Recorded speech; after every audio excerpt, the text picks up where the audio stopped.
news, a market swan dive overseas and soaring employment turmoil here at home. Cohen in the city, Suburban on air, and I am absolutely honored today to have one of Canada's most outstanding news persons, the chief news anchor and senior editor of the CTV National News weeknights, Lisa LaFlamme. Welcome, Lisa. What a great pleasure to be with you. I wish we were together at a Montreal cafe, but here we are on Zoom. Well, we'll take a rain check after the pandemic. I hope that we will all be at cafes sometime in the future. And that really, I have to ask, that's really kind of related to my first question. I have been watching the CTV National News for years, dating back to Lloyd Robertson and Harvey Kirk. But I have to say, since COVID-19 started, I have been hooked on your newscast and Sandy Ronaldo or Omar Sachedina on the weekend. And I watch it 7 nights a week. I either watch it live, I'll watch it at 10 on the news network, I'll watch it at 11, I'll watch it at midnight, or I'll record it. But how has COVID-19 impacted you as a news anchor? Well, I mean, what you're telling me is really echoed by so many Canadians. We see it in our ratings. Honestly, it's been overwhelming. We were always fortunate to have very loyal viewers, but I've seen it just skyrocket because of the pandemic, because Canadians really do want to know the facts. Tell me what I need to know at the end of a chaotic day of news conferences coming from every province, every city, federal government around the world. It is obviously, this is a time, if ever there was one, that Canadians really want the comprehensive look at this crisis that we're all living now, well into a year of it. So for us at CTV National News, obviously I'm at work. I walk out that door and it's the national newsroom, and we are still a skeletal staff for over a year now. I can't even believe it. I remember vividly the Thursday before what became the lockdown.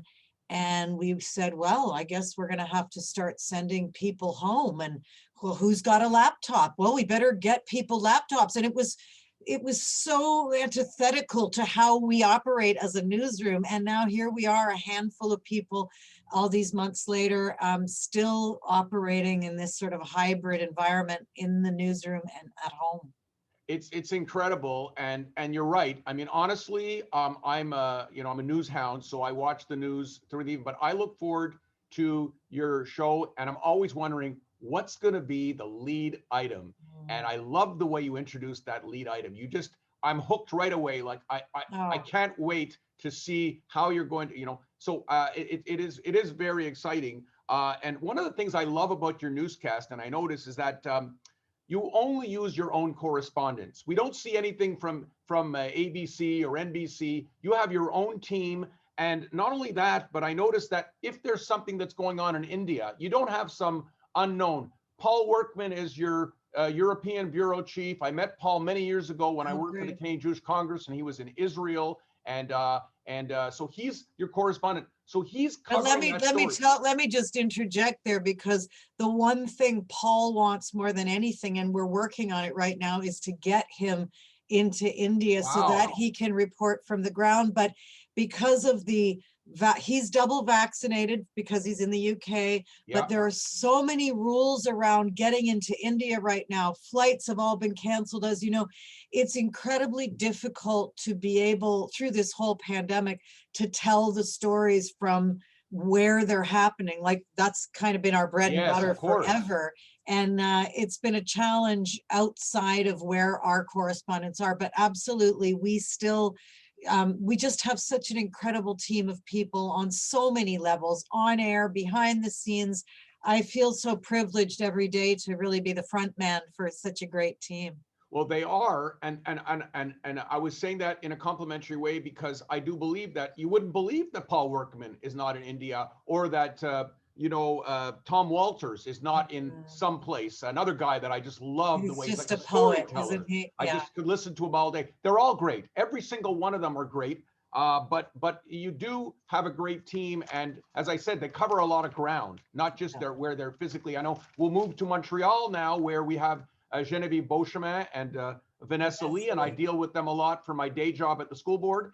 And They're terrific, but they too will cover a story that's not necessarily Montreal centric, but they'll sign off Montreal, correct? Well, one of the things happening certainly during this pandemic is what happens in Montreal may well be happening in Sarnia or Saskatoon or Victoria. So, you know, the sort of the goal when you have only a half an hour newscast is you have to find wherever the peg is strongest. So if Montreal has got the vaccine story today, you can tell it from there, but fan out across the country to give people a better reflection of how this same issue is affecting people in other provinces. Yeah, it's a real skill. We always say when you're a news writer is to write tight, and it is very difficult because basically reporters have about 2 minutes to tell their story because, as I say, we're only a half an hour show. So That's right. it's ultimately a skill in really being able to pack a lot in, but not make the viewer feel like they've just been run over by a bulldozer with too much information. I think I understand your job a little better because I watched the show. I know it had been on years ago, but my wife and I only watched it last year, which was Newsroom. And we Oh, yes. saw what it was like for to put together. And people might say, oh, it's only 30 minutes, but I can imagine, what is a typical workday like for Lisa LaFlamme? Well, my typical workday it doesn't really stop because of course the news doesn't. So first thing in the morning, 9 o'clock in the morning is the first check-in, just to find out with the desk, find out what's going on. Mostly at that hour, it's what happened overnight overseas. And we basically, then the next one is 11:30, then 12:30, then I'm physically in the building by 2 o'clock. All day long, it is a process of discussion and debate and what are your elements and, well, how much impact does this have, or is this now more important? Right up until 10 o'clock at night, we literally will change that show on a dime, because we have to. That's just the nature of the beast, and we want to bring viewers right up to date on whatever the story is. So the bottom line is it doesn't really stop, but it doesn't feel like a job because it really is a passion. It always has been for me. And especially now when we are in a crisis as a country and as a world, it feels like getting factual news has just never been more important.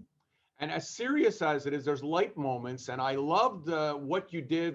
Might have been over the holidays. You had done all the correspondents and their pets. So we saw Yes. them with their pets. I think you have a pet. Do you not have a pet? I have two Labrador retrievers, Okay. and they made their appearance in that special New Year's Eve broadcast as well. There have been a lot of pandemic pets among our team, and whoops, sorry. That's okay. This is like live TV. No It problem. is. That's my phone. It's the newsroom out there. I'm Anyway, hoping for the news. yeah, so that's been really great just to sometimes not talk about the news of the day with my colleagues who are like my family, Yeah. but to talk about how's Barney doing, your puppy, or this sort of thing. So Yeah. we're a big animal friendly building newsroom. Well, I love that because I'm an animal lover. In my other hat as a city councilor, I'm responsible for animal protection, and I love cats. We have a cat at home. When I met my wife, I did not like cats 27 years ago when I met her, and fell in love with her cat. And my cat is my life. My daughter would probably not like to hear that I say that, but my daughter is too. But as well, we have a dog owners committee in Coats. So I love that you did that on the show. That was fantastic. When you do the news, what I like most about you is I feel the compassion in your voice. When you are talking about something sad, I feel it in you, just the way you deliver it. And that seems very natural.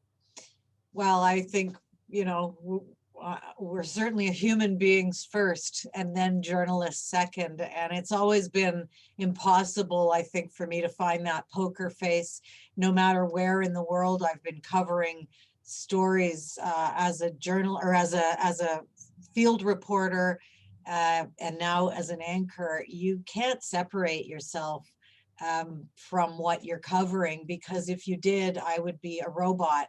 Yeah. So, I think it is a fine balance. I don't know. I think it's something we all try to strive for, is to keep our cool when it looks like everything is falling down around you. And so many of the stories, especially over this pandemic year, have been so profoundly sad that you just have to. Sometimes my team, because they know I'm a very emotional person, they'll say, Lisa, you need to watch this story before it goes to air, because sometimes, like, I obviously read all the scripts, but I don't physically see it sometimes until you see it, until the Wow. viewer sees the finished item.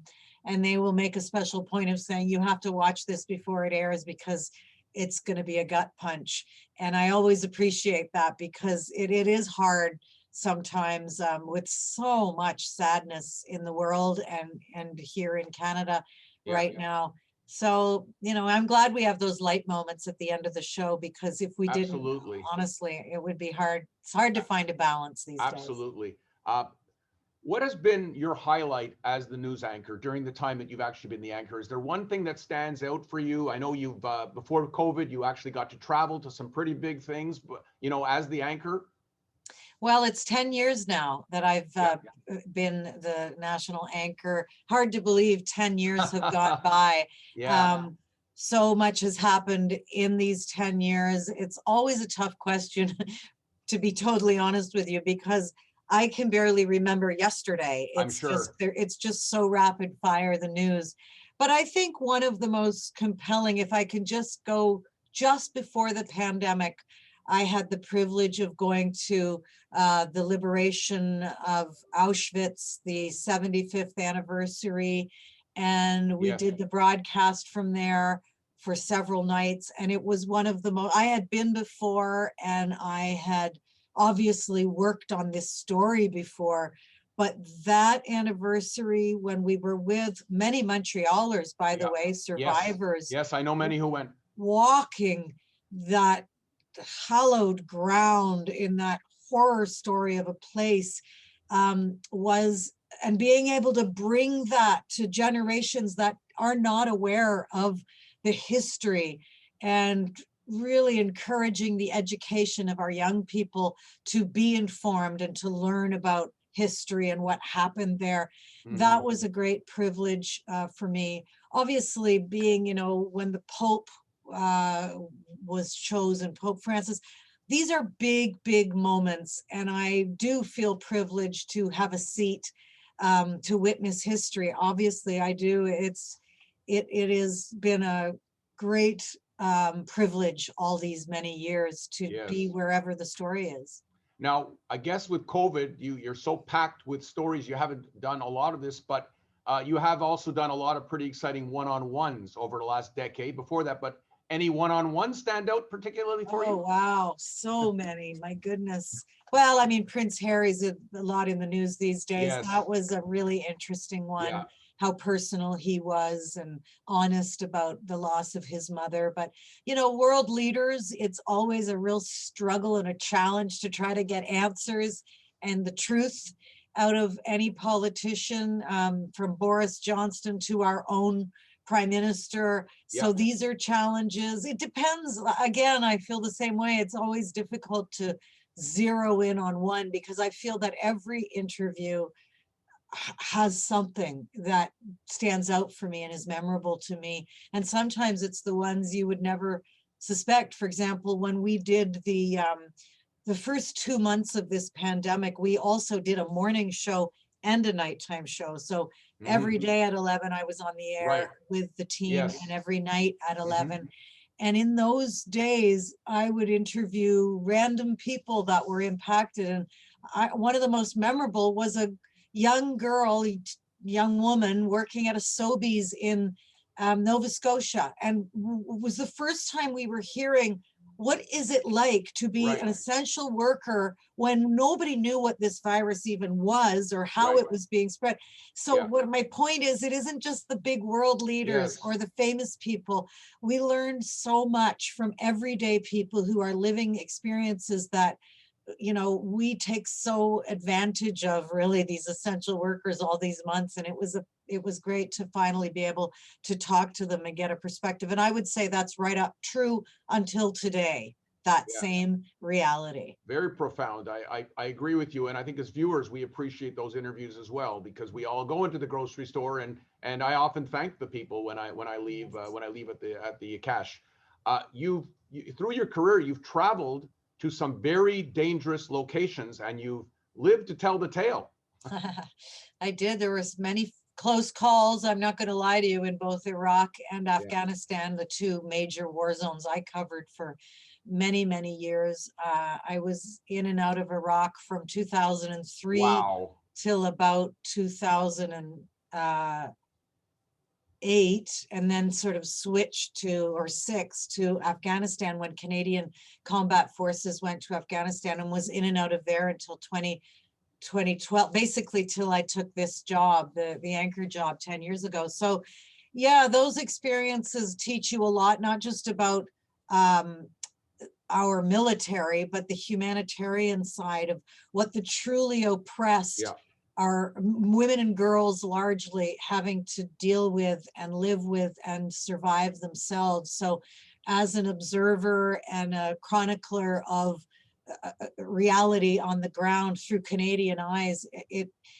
was a time in my life that I really think back on so often, and I miss that. I miss it deeply, actually, being on the ground in a place where, your life and death is always on the edge. You're never more alive than when someone's got a small arms fire directed at you and you are trying to figure out how to survive this. So it's all of that has informed my life to this day, really. And I think that's just the nature of the job, Well, I consider you very brave. I couldn't have done it. So, you'd be surprised. People, you never know what you can do until you have to do it. And I think that life's shocks teach us that, and that can be in our own families, in our own homes, or in a war zone. Right. Bottom line, everyone just wants to get their kids in school, food on the table, a roof over their head. That is really what